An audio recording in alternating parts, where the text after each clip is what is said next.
kids, welcome back everyone, welcome back to the grand finals. Let's grand finales here of the 5.4k patch clash number 2.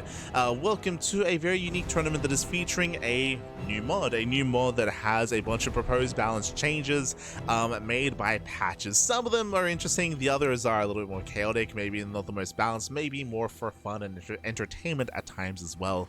But it's all good. We're here to indulge, we're here to embrace, as we have our 2 finalists here. No surprises, by the way. TvT patches all according to plan. SMH, my head is spawning in the top right hand corner of Tokamak. We have the Brazilian Terran player, we have the yellow Terran representing Eximius Gaming. It is INexorable. And spawning in the bottom left hand corner, we have his opponent, we have the Finnish Terran player, we have the blue Terran. It is Mixu. Here we go. TvT is going to be another interesting matchup just because I don't really know how much, once again, has been really... I mean, this is going to be a rematch between INexorable and Mixu, true. But when it comes to the changes made to Terran, I don't know if much of it... I say I don't know if much of it... much of it doesn't really impact TvT. I'll be honest, like, a couple of things have been added that we didn't actually touch on. Like, you can salvage add-ons. Okay, that's something we didn't quite pay attention to. I don't think that we've actually quite seen that, but you can salvage add-ons, for example, which can help. Of course, the sensor tower is different. True that, especially coming into the mid to late game for TvT, that is going to be impactful 100%. Especially because drop play and doom drops can be quite prevalent in TvT. So vision and map awareness and map positioning as well is so crucial when it comes to late game TvT. And with the sensor tower now being a little bit weaker, just because now it's got like more of a pulse effect instead of like a static vision instead, then I can definitely see a world where you can try to time your doom drop to go through past the sensor tower and get into enemy lines and get into the main base, or get into the natural, get into some of the bases undetected. True, like I can see that coming into play. That's in a longer game state. That's in a longer game in the late game. Outside of that, there's some other like more subtle changes, like for example the upgrade where the tank doesn't deal as much friendly fire. True, like that'll help in TvT, I suppose, at least a little bit. Maybe not the most impactful for TvT. The armor for the planetary has been increased, so the planetary is going to be a little bit more durable against drop play as well.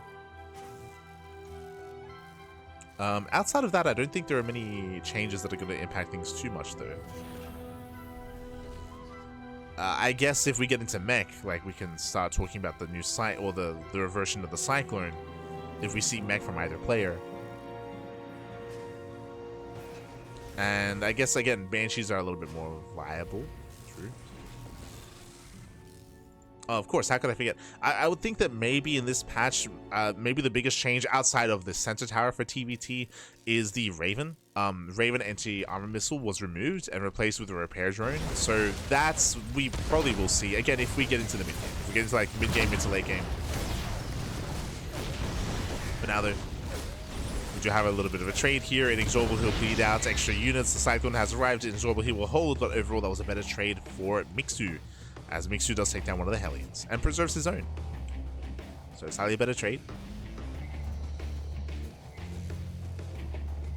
Do you have a follow-up? Quickly reading up on the Raven here. Let's see. A lot was changed when it came to the Raven, if I recall correctly. So the Raven is a little bit cheaper. Builds faster, has less HP, is a little bit faster movement wise as well. Auto turret HP was increased. Oh, okay. So increased HP on the auto turrets. Endurance matrix cost was increased. So here, from 50-50 to 100-100. Research time was increased. Spell cast cost was increased from 75 to 100. Okay. I feel like we can see the purpose of those changes. Scrolling down, removed anti-armor missile, added repair drone. 50 energy. Effects drops the repair drone that repairs units at a rate of 12.6 health points per second. Same as a medevac for 17 seconds. Okay. Interesting.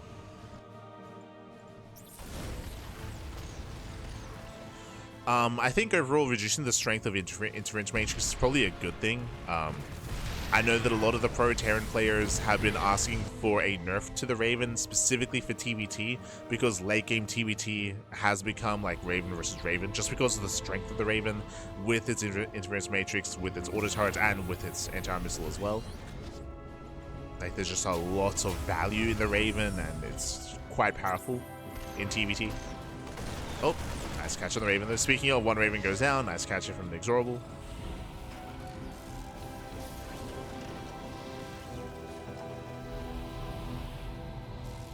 In saying that though, so one, it means that there are going to be less interference matrices, true, but at the same time, it is going to be even more valuable for a mech army. There's going to be a way to repair on the fly, outside of just muling or bringing SCVs. But now though, we have a biotank. We have a biotank, we have our initial move out here from INexorable. Interference matrix is ready. Meanwhile, we do see that Mixu, he is not. He's working into early stim. So slightly earlier stim out of Mixu, he's moving out to expand. As he moves out, that's the time where INexorable can move in. He spots the army. INexorable is sharking around. He'll have 3 matrices. Whereas typically he'd have like 5.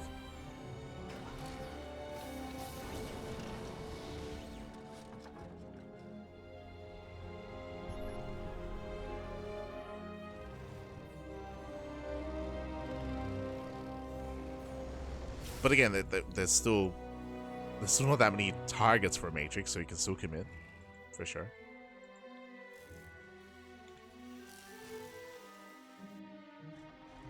As INexorable plays it safe, gets his 3rd base a little bit later than his opponent. And we have biotank from both players. Getting into our biotank. Oh, true. Sorry, my apologies. INexorable, he does start up 1-0. And also, it's Gamba time if you're in the chat. I do so a little bit engrossed getting into the match itself. But it is Gamba time. Predictions are open. Place your bets on who you think will be our champion. Yes, as you mentioned, as Patches did clarify, INexorable, he's up 1-0. Mass Disable does disable 3 of the tanks, and with that, INexorable, he should be able to break through. He should just bust on through here. Takes down the tank line. He will siege up, and Mixu, he cannot defend. He cannot hold on. Not against this. Again, Matrix was nerfed and the Raven was nerfed, but despite that, still overwhelms. And INexorable, he will take a 2-0 lead. GG. Oh, GG, well played. Unfortunately, Mixu, he lost his first Raven and he had no defensive Ravens. Ravens are so crucial when it comes to that early timing. The early to mid game, that first kind of interference matrix timing can be very, very powerful, very strong. And without your own counter matrices, it's going to be a tough hold. It's going to be a tough hold, a tough defense. And with that, INexorable, he does take the game. He takes a 2-0 lead. And now we're getting ready for game number 3, potentially the final game of the series. we're almost there. We're almost there, Pat.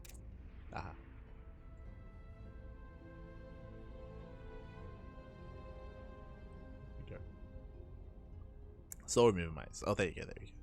I can't quite recall what that's in reference to. But here we go. We're getting into our next game. And I'm hoping that Mixu can make a series out of this for sure. Hoping that we can bring it back.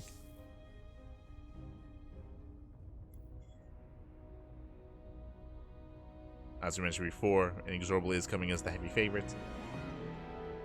Let's go.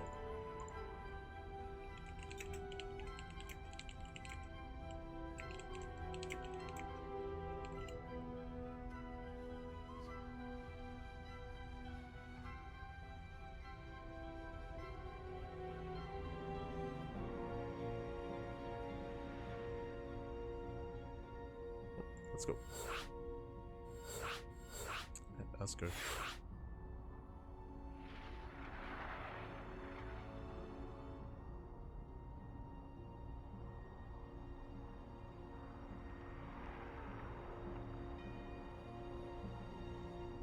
Oh, here we go. We're getting ready. Looks like game 3 is going to be on torches. Oh boy. Aye. A game 2 or torches.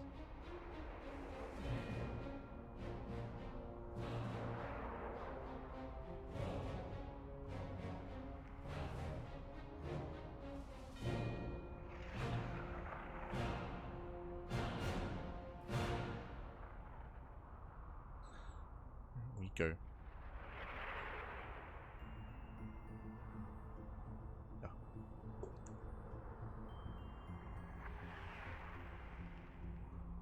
Otherwise, hope you've all been enjoying yourselves. Hope you all had a good time. When it comes to the rest of our schedule here today, we're going to be back later on in the evening with the podcast. That's going to be at 8 p.m. AEST. That's going to be in around 6 hours. Jesus. In around 6 hours time, we're going to be live with the podcast. It's later on this evening. And tomorrow, we're going to be live with the Little League Cup as well. Jesus. Yeah, a lot of content, a lot of StarCraft. What I will also emphasize as well is that we might be cutting back a little bit of our casting in the coming weeks. Right now we have a really busy schedule, but I don't know if I can do that anymore. For those that are curious, if you remember, I do have some pet bunnies now, and typically my schedule will just be non-stop just casting StarCraft. But nowadays I do need to spend time with them as well. So I don't know if I can keep up the like casting twice a day every day anymore. Maybe we'll see. We'll figure things out. Regardless, we're getting into our grand finals, and we have potentially the final game of the series as spawning in the bottom right hand corner of Torches. We have the yellow Terran player. We have the yellow Terran, the Brazilian Terran representing Xamiz Gaming. It is INexorable. And spawning in the top right hand corner, we have as opponent, we have the blue Terran player. We have the Finnish Terran. It is Mixu. Go. And welcome one more to Torches. Torches is one of the more aggressive maps in the map pool. One of the more aggressive maps. There's some quirky builds that you can go for where you can mine through these patches, gain access to the center bases. Like, there's some crazy things you can go for. Likewise, shorter rush distance by air, so you can go for drop play a little bit faster as well. You can be in the face of your opponent. I'll be honest, I haven't casted too many TvTs on Torches, so we'll see if we go for anything too crazy. Double gas opener. INexorable is going for a faster factory, faster tech out of our yellow Terran. Meanwhile, Mixu doing the same. So far we have mirrored builds. Mirrored builds between Mixu and INexorable. Let's go.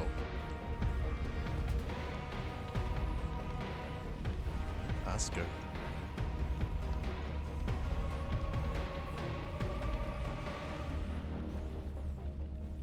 Too much StarCraft. Too much content even for Light to keep up with. True. I mean, I do my best. But like now that I have pets, now that I have to, you know, care for other beings outside of just like myself and my family, like, it's, you know, takes time, takes dedication. So that might take away from StarCraft a little bit. And now is not the time. Like right now, like we're deep in StarCraft. Like right now we have like StarCraft Evolution League, we have RSL, we have Maestros of the Game. Like we have a lot of content going on right now, and I do feel bad about like recently I've been missing some SEL casts, like some StarCraft Evolution casts, which is a shame. It's a lot of fun covering StarCraft Evolution, but there's just so much to cast. We'll see.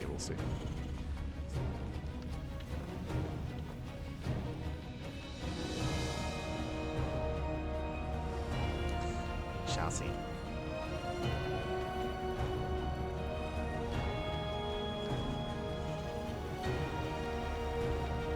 How you not covering every single thing that comes out ever? True. Smooth.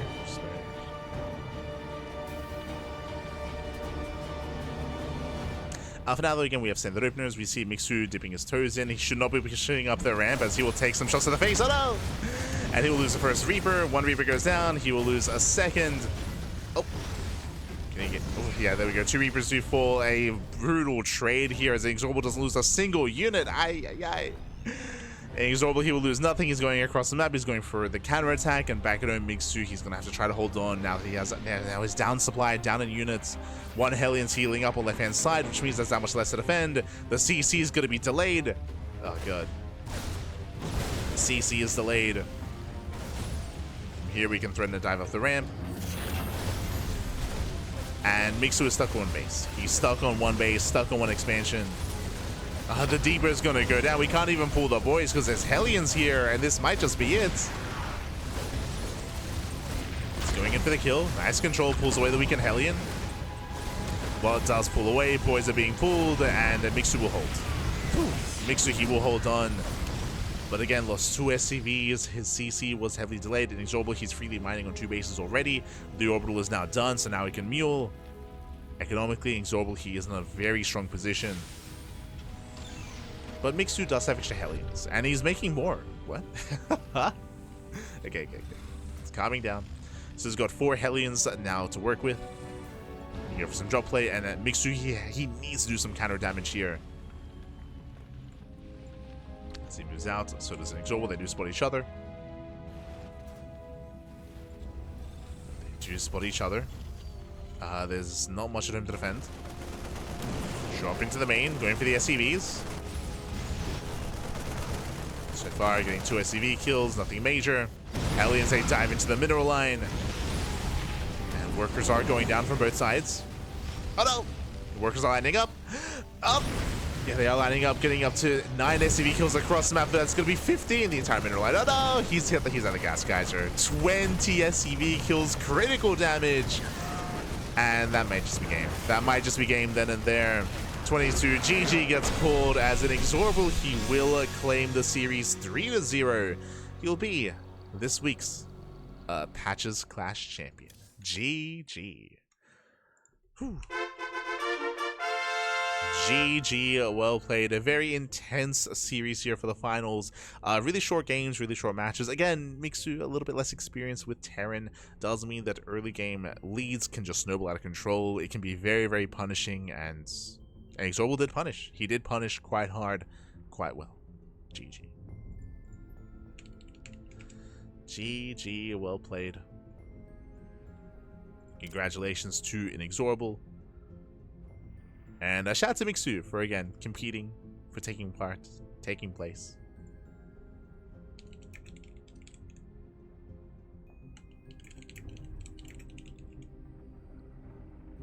And shout out to Patches, of course. Shout out to Patches for creating the mod, for hosting the tournament as well. I believe has been adjusting the mod over time as well, has been working on it. So there's definitely some really cool things about the mod. What I will say is that, especially towards the tail end of this tournament, specifically in TvT, there was, I mean, it was pretty standard, as in it looked pretty similar to what we're used to in StarCraft 2, just because a lot of the changes don't really impact a lot of ZVT. I'm sure there are some changes to the muta, but that's very niche. Likewise, some changes. I mean, I would say that a lot of the changes come into play in longer games. A lot of them, they come into play in longer games. Like I was talking about the strength of the Ghost. I do feel like the Ghost is much more powerful against certain Zerg compositions, and yeah, I'm asking INexorable for his thoughts, and he's saying that this mod is really good for Terran. he's saying especially TvP, where Terran is, he feels really strong against Protoss with this mod, and likewise against Zerg as well.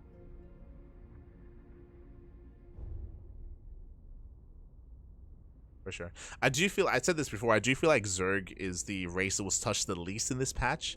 I do feel like they were like the least impactful kind of like additions. There are definitely some things that are crazy, like the 1 supply Roach, but again, I do also feel like that's a little bit more niche. Like I can see that, of course, working against mech. I can see it's being a problem in ZVZ as well. Like I don't know if it's a good thing to incentivize just pure Roach versus Roach in ZVZ, like in my mind.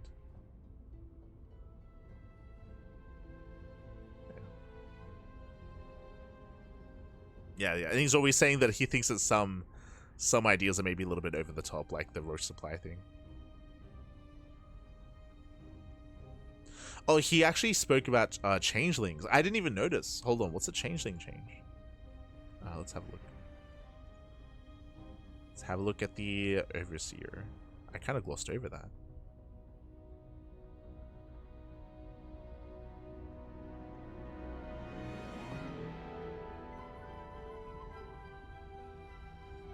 Oh no, he wants it addressed. Okay.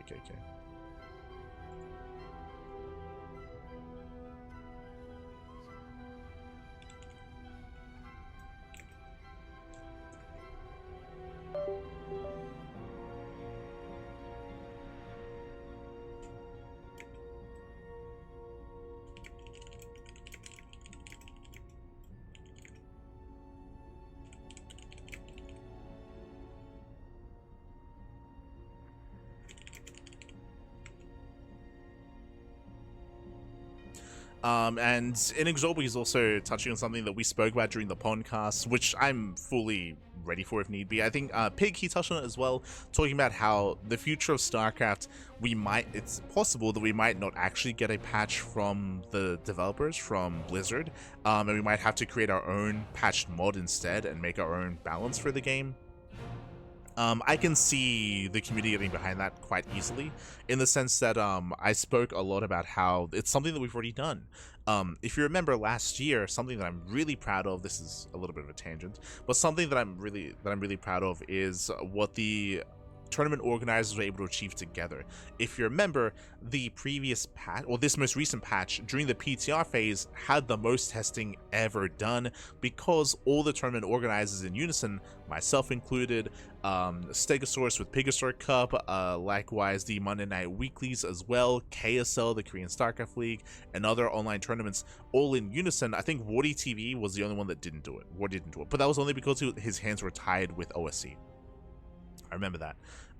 But for the most part, all the online tournaments, we all switched to running our tournaments with the PTR mod.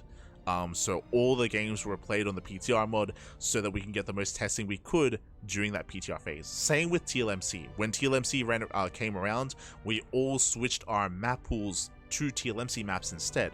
Different varying pools, like we would use some maps, Wardy would use some maps, Pigasaur would use some maps, KSL would use some maps, but we all like switched over to using those maps, and we all switched over to using the mod as well. In the future, if it leads into that, we're already going to do it. We're already going to do it for the next TLMC. The next TLMC has already been announced. So we're already going to be doing that as well, where we all switch our map pools to a fresh map pool with the Team Liquid map contest. That's already going to happen. But something that, again, has been done before that we probably could do as well is all the tournaments can all switch to a balanced mod that isn't official by Blizzard, but one that is agreed upon by all.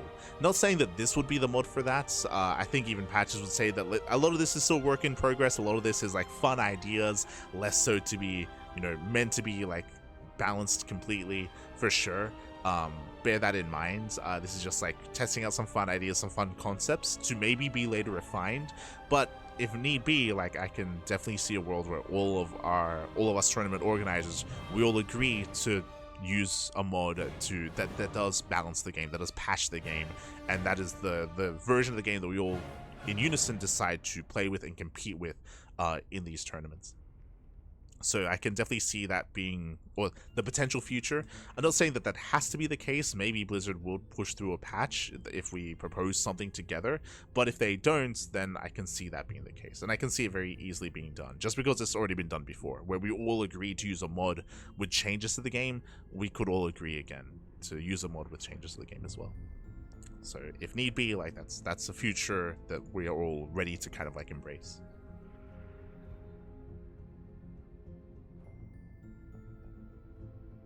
Yeah, for sure, for sure.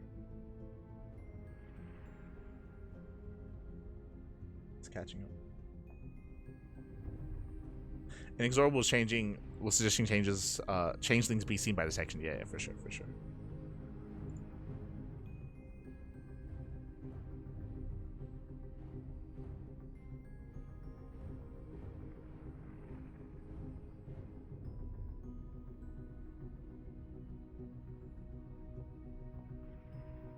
Yeah, I think so. He's headed to bench. Headed to bench.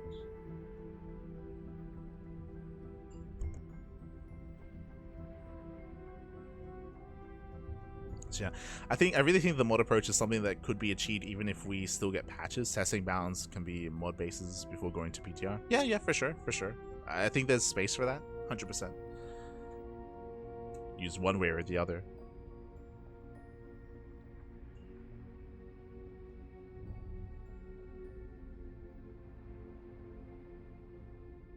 So that's something that that we as a community have to be ready to kind of like embrace and go through as well, for sure. And yeah, patches, I'm sure is going to be a big part of that as well in his own way. The patches have put in a lot of work when it comes to creating these balance mods, and I'm sure it does. I think patches also helps out a little bit with Pig. I think if Pig ever kind of like has a proposed balance patch mod, I want to say that maybe patches is involved in making that happen and helping with that sort of thing. But regardless, yeah, definitely an exciting and interesting future to come when it comes to StarCraft, and the future of StarCraft, the future of balance, the future of the patch. Yeah, something to bear in mind, and I'm sure we're going to be discussing during the podcast later on in the evening as well. Otherwise, thanks for watching.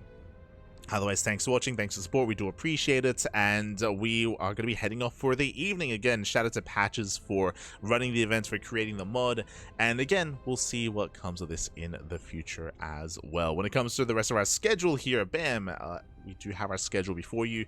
We are going to be covering the podcast. That again is going to be in 6 hours. 6 hours time, we're going to be live with the podcast. And currently, you can see our schedule is full of StarCraft. We did not cast any StarCraft yesterday. Unfortunately, I was a little bit sick. I was under the weather, so I did miss some casting. Specifically, yesterday we missed out on the Pegasus Cup and StarCraft Evolution. So we did miss 2 casts yesterday with Pegasus Cup and SCL. Likewise, as I just mentioned, because currently, I'm kind of restructuring my life a little bit, or I have other priorities, I don't know if I'm going to be able to cast StarCraft as much. I'm going to cast StarCraft daily still, but maybe once a day. And if that's true, there's going to be a lot of StarCraft that we miss casting. There's just so much StarCraft going on. The casting once a day is not good enough. It's not good enough, so I do feel a little bit anxious about that, but we'll see moving forward. For the time being, you can see that we have KSL over the weekend, MSO, STC, SEL, Little League Cup on Friday as well. If I do end up cutting out some casts, it's typically going to be in the morning. Typically the morning cast is what I would cut out, so we'll see. We'll see what happens moving forward. But yeah, we'll see what happens moving forward. But again, we'll cast as much StarCraft as we can. As I mentioned, we should be casting at least once a day every day. Missing Wednesday was an exception, just because unfortunately I was a little bit sick. Here in Australia, it's very cold. It's very cold in Australia. We are deep in winter. It's been raining a lot as well, and unfortunately I did get a little bit sick from that. But I'm feeling a lot better. A couple of days later, I'm feeling a lot better, so we're all good to go. Should be good for the podcast. I'm recovering. But otherwise, thanks for watching. Thanks for support. We do appreciate it. And we'll see you guys later on tonight for the podcast, or tomorrow for Little League Cup. I will say that we should for sure be casting Little League Cup tomorrow. For StarCraft Evolution League, that's a maybe. That's going to be a maybe, depending on if I'm available in the morning. We'll see. We shall see. But thanks for watching. Thanks for support. We do appreciate it. And we'll see you guys next time. Until then, ciao. Bye. Ciao. See you next time. I wish it was cool here. It's hot as balls in Texas.